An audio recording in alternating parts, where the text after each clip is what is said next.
Madame, mademoiselle, monsieur, bonsoir. Bienvenue dans Le Monde aujourd'hui, à la une de l'actualité ce soir.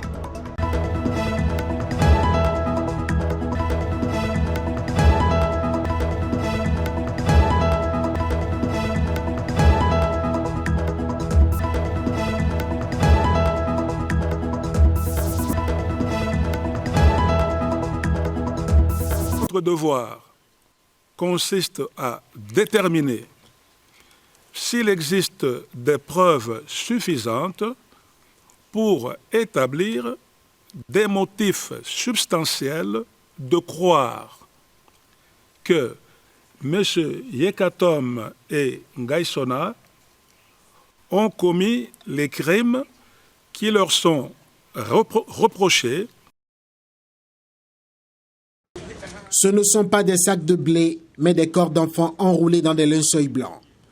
Ils ont tous péri, au total 26, dans la nuit de mardi à mercredi, dans des flammes qui ont ravagé leur dortoir, autrefois ici. L'ampleur de l'incendie est indescriptible. Tout Monrovia est encore sous le choc. Nous compatissons à la douleur de ces enfants. Mourir dans un incendie n'est pas une chose facile.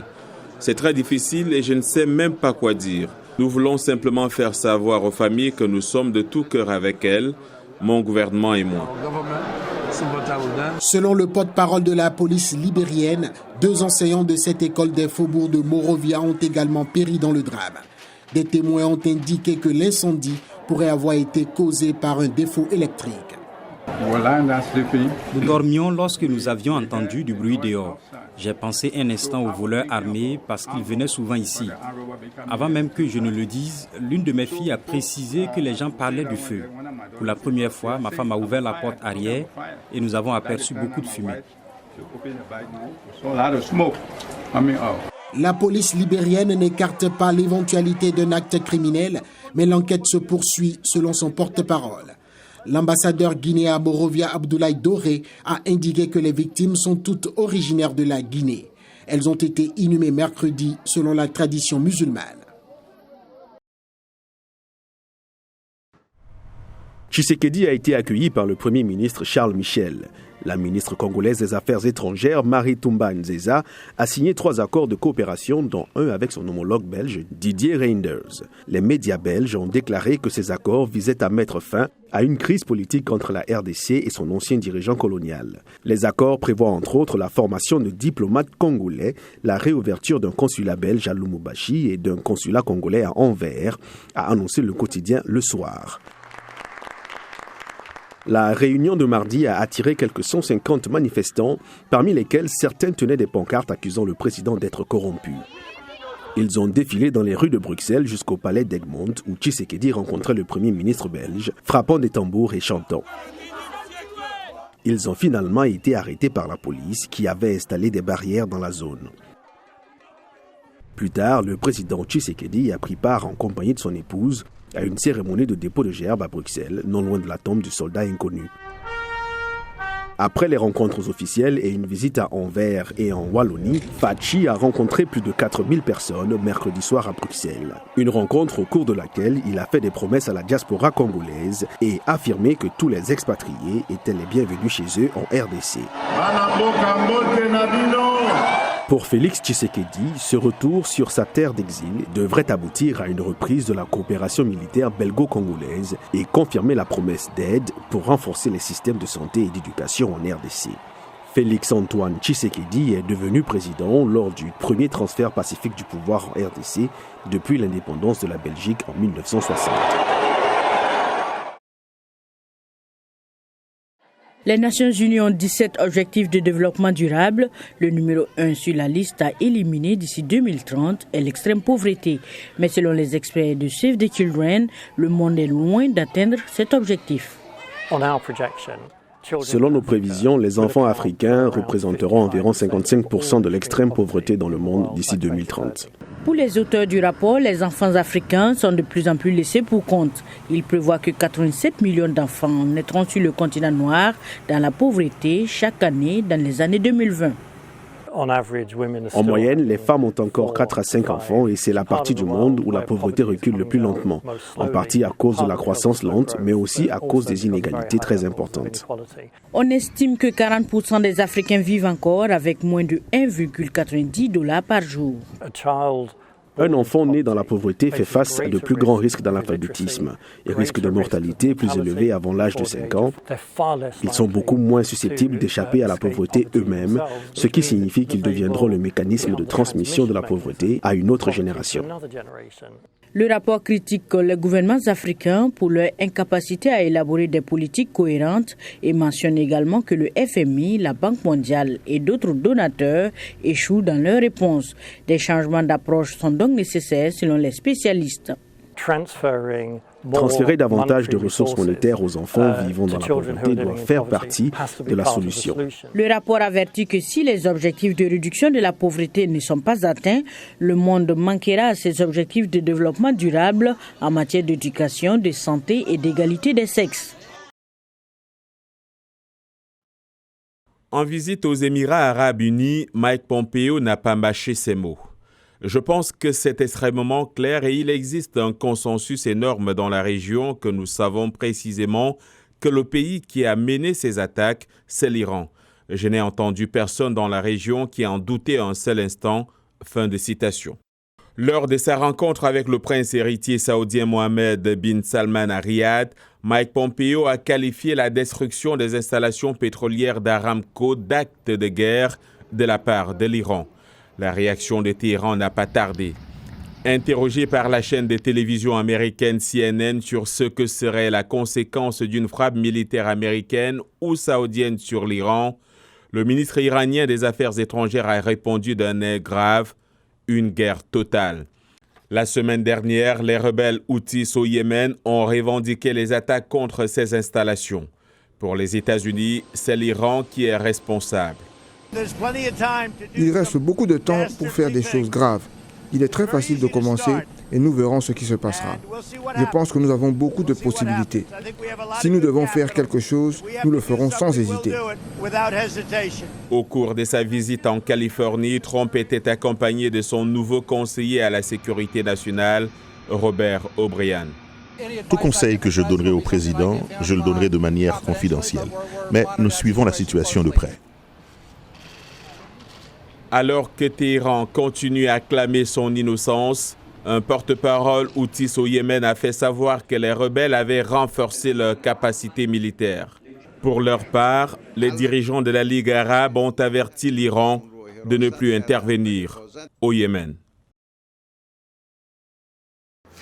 Il est l'heure maintenant d'accueillir notre collègue Mohamedou Oumfa sur ce plateau pour la chronique hebdomadaire de la santé. Bonsoir Mohamedou. Bonsoir Jacques. Ravi de vous retrouver, bienvenue. Ravi aussi. Voilà. Aujourd'hui, nous parlons du paludisme. Les chercheurs multiplient les efforts pour trouver de nouveaux moyens de prévention contre cette maladie qui fait encore de nombreuses victimes. Oui, de nombreuses victimes, Jacques. Il faut le dire, malheureusement, en 2017, selon les statistiques de l'Organisation mondiale de la santé, il y a eu environ 435 000 décès dus au paludisme et 219 millions de cas de maladie qui avaient été recensés dans 87 pays, même si plus de 90% des cas se trouvaient dans la région africaine de l'OMS. Alors, il faut rappeler, Jacques, qu'il existe pourtant de nombreux moyens de prévention contre cette maladie. Et parmi ces moyens, il y a l'utilisation des moustiquaires imprégnés d'insecticides, la pulvérisation, comme on le voit à l'écran, des insecticides à l'intérieur des habitations. Les experts recommandent de le faire 1 à 2 fois par an. Il existe également des antipaludiques, généralement disponibles pour les personnes qui se rendent dans les zones endémiques. Il y a des antipaludiques qui sont aussi administrés dans le cadre de ce que l'OMS appelle la chimioprévention du paludisme saisonnier, c'est-à-dire que ces médicaments sont administrés aux enfants et aux femmes enceintes vivant dans les zones de forte transmission, peu avant et pendant les saisons de forte transmission comme les saisons de pluie. Et Mohamedou, à cet éventail d'instruments de prévention, il faut ajouter un vaccin expérimental qui est testé depuis vendredi dernier au Kenya. Au Kenya, effectivement. Oui. Ce vaccin, c'est le RTSS, c'est le premier, et jusqu'ici, le seul vaccin conférant une protection partielle aux enfants. Alors, dans les essais cliniques, on a constaté que ce vaccin permet de prévenir environ 4 cas de paludisme sur 10 et il est essentiellement efficace chez les enfants de 5 à 22 mois. En avril dernier, sur ce plateau, Jacques, je disais déjà que ce vaccin était testé au Malawi et au Ghana et depuis vendredi dernier, il est testé au Kenya où les autorités espèrent vacciner 120 000 enfants d'ici 2020.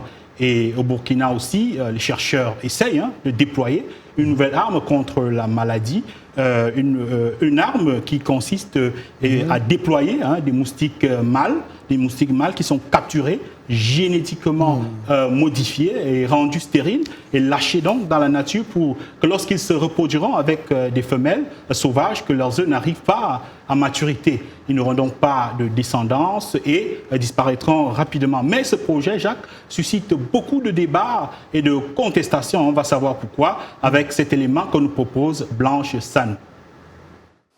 Une première expérience en dehors des laboratoires, libérer des moustiques génétiquement modifiés dans la nature, dans l'espoir de réduire leur capacité à propager le paludisme, une maladie souvent mortelle. Dans le cas du Burkina, les chercheurs ont relâché environ 5000 moustiques mâles à Surukudinga, un village situé dans les environs de Bobo-Dioulasso. Les moustiques ont été injectés sous forme d'embryons avec l'enzyme qui les stérilise. L'action de cette enzyme continue même après la fécondation. C'est-à-dire que lorsque le mâle s'accouple avec la femelle, les gamètes femelles qui ont tous les chromosomes X, l'enzyme spécifique étant toujours active, va s'attaquer à tous ces chromosomes X et va les détruire. Les investissements dans les médicaments antipaludiques, les moustiquaires et les insecticides ont ralenti le paludisme au cours des 2 dernières décennies en Afrique. Mais le paludisme a encore tué plus de 400 000 personnes sur tout le continent en 2017 et l'Organisation mondiale de la santé a déclaré que les progrès dans la lutte contre la maladie stagnaient, incitant les chercheurs à trouver de nouvelles approches. Donc l'objectif final en fait de Target Malaria justement est de pouvoir développer un outil de lutte génétique qui va être durable dans le temps, abordable, avec une question de coût-efficacité vraiment qui est à l'avantage du projet. Mais des activistes burkinabés craignent des conséquences environnementales imprévues. Imaginez-vous que ces moustiques qu'on a libérés dans la nature là soient capables de libérer des pathogènes, de libérer des virus dont en temps normal leur corps naturel ne pouvait pas héberger. C'est toute une population, on va décimer. C'est tout un écosystème, on va décimer. Et cela transcende même les frontières de Burkina. Ces préoccupations sont partagées dans d'autres pays. En novembre dernier, les signataires d'une convention des Nations Unies sur la biodiversité ont émis des incertitudes concernant les moustiques génétiquement modifiés. Donc merci Blanche Sanou pour ce reportage qui dressait l'état des lieux de la situation par rapport à ce projet contre le paludisme. Absolument. Et moi je vous dis merci Mohamedou. Vous revenez jeudi prochain. Jeudi prochain.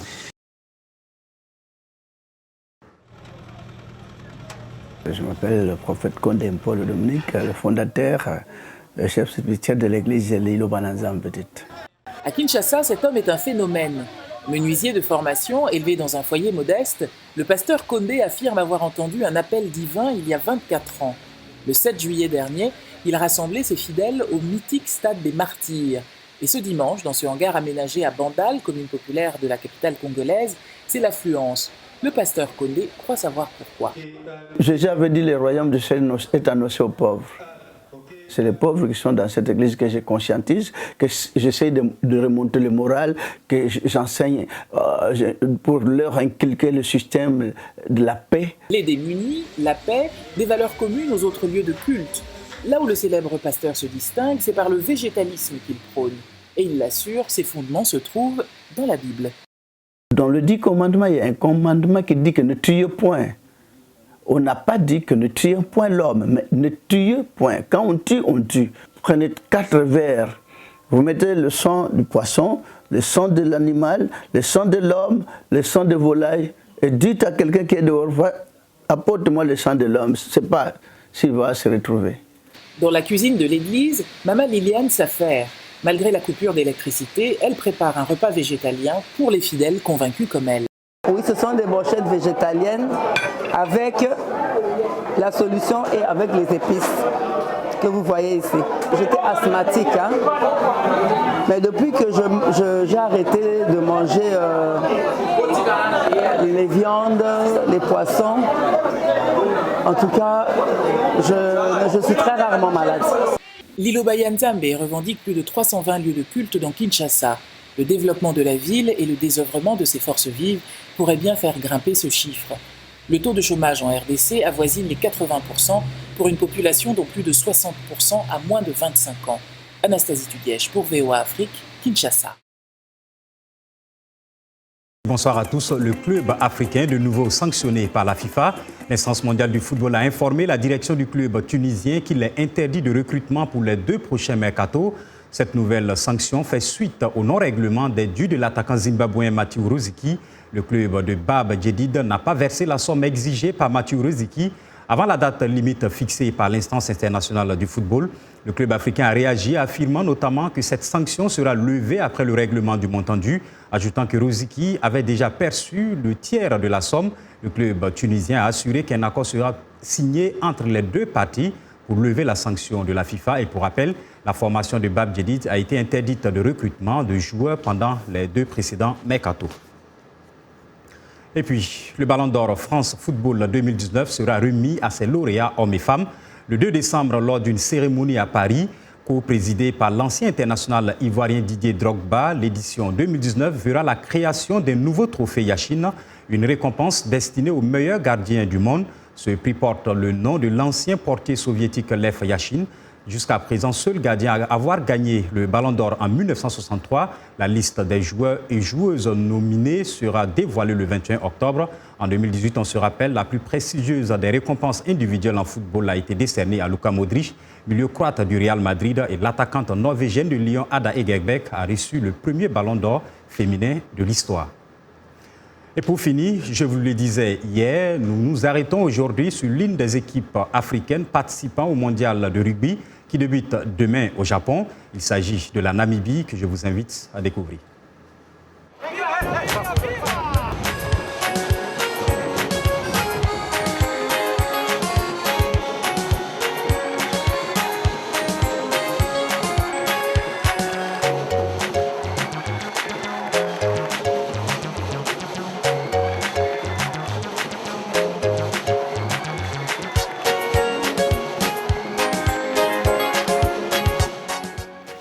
Voilà, c'est tout pour l'instant. On se retrouve demain. Voilà ce qui met un point final à ce journal. Merci d'avoir été des nôtres ce soir.